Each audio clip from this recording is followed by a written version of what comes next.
Your lordship, మీకు దగ్గరలో mic పట్టుకుని మా వాళ్ళు ఉన్నారు. ఎవరైనా కమ్యూనిటీ లీడర్స్లో ఎవరైనా సరే సార్తో మీకుండే సందేహాలు కానీ సలహాలు కానీ ఏమన్నా ఉంటే మీరు తెలియపరచవలసిందిగా కోరుతున్నాం. मेरे गुजारिश है सब इसको जो है ना చట్టబద్ధత ఉంటుందా ఉంటే ప్రయత్నం అనేటువంటి చాలా గొప్ప విషయం సార్.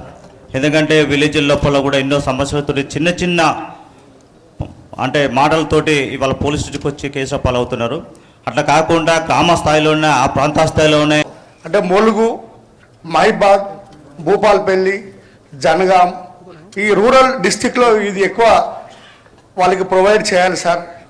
వాళ్ళకి చట్టాల పట్ల హైకోర్టులో ప్రతి హైకోర్టులో J1 చీఫ్ జస్టిస్ తర్వాత ఉండేవారు, executive chairman, state legal services authority.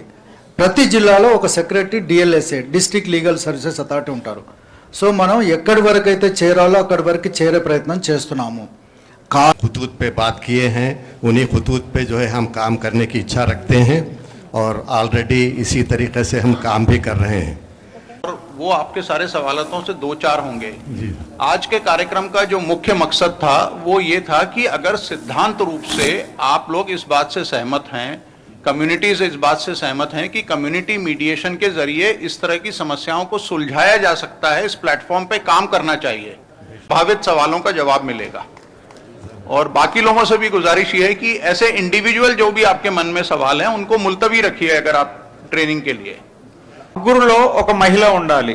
అంటే సమస్యలు ఓన్లీ మెయిల్ పర్సన్స్ కే రావు కదా. మహిళ ఉన్నప్పుడు మహిళకి సమస్య వచ్చినట్లయితే మహిళతోనే చెప్పుకోగలుగుతుంది కొన్ని విషయాలు.